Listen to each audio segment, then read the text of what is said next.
This podcast is part of the National Archives War on Film series, marking the 70th anniversary of the start of the Second World War. Download more podcasts at nationalarchives.gov.uk. On the 31st of August 1939, Operation Pied Piper was put into effect as a precursor to the air raids that were going to occur over various British cities during the Second World War, primarily London. All the children from various parts of the country went to places of safety during what became known as the Phony War between September 1939 and March 1940. After the Phony War, a lot of children returned to their homes thinking they were going to be safe. Hope and Glory, which was released in 1987, tells the story of a young boy who stayed in London during the period that became known as the Blitz. The first major raid occurred in London in September 1940, and raids continued until the spring of 1941. Through the Metropolitan Police reports held at the National Archives, it is possible to get an idea of the experiences of the civilian population in and around the City of London, what happened to them in their various places, their attitudes to the attacks by the Germans, and you get a good illustration of what became known as the Blitz spirit. 4th of September 1940. I've noticed that people very quietly clear up their damaged houses. I've had many conversations with people whose houses and furniture have suffered, and almost without exception, these people have taken their loss with much fortitude. This may be somewhat difficult to reconcile with the fact that many people in the East End are now sleeping in public shelters, irrespective of whether or not an air raid warning has been given.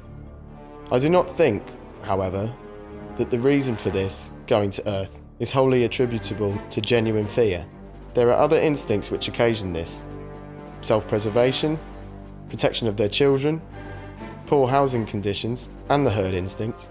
23rd of March 1941. Air raids have continued throughout the week. On the night of 19th of March, London suffered one of the worst raids for some time. Thousands of incendiaries followed by parachute mines and bombs were dropped, and casualties and damage was heavy. There was no sign of panic, and the morale of the public was splendid. They had found something which to occupy their minds, firefighting, and were apparently revelling in their new task. This was their first real test since fire parties were formed, and I know from personal experience how magnificently and efficiently they worked. It was extremely gratifying to watch persons of both sexes, of varying ages, deal fearlessly with incendiaries, any one of which may have proved to have been of the explosive type. The manner in which all members of the community behaved on this occasion augurs well for the future. Whereas at one time they had to stoically endure the privations of a crowded existence in an air raid shelter, a good proportion of them can now take an active part in defeating Germany's destructive and indiscriminate methods. In June 1944, not long after the Allies had landed in Normandy, a new weapon started to appear over London, the V1, the Doodlebug or the Buzz bomb.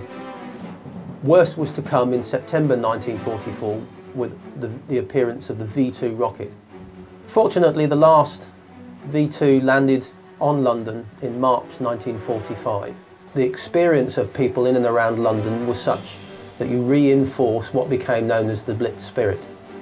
Some 55,000 men, women and children died as a result of enemy air raids on London and other cities in Britain during the Second World War, and further information about them can be found on the Commonwealth War Graves Commission website or in the published Rolls of Civilian and War Dead available at the National Archives at Kew. This podcast includes images and extracts taken from records at the National Archives and is copyright of the Crown.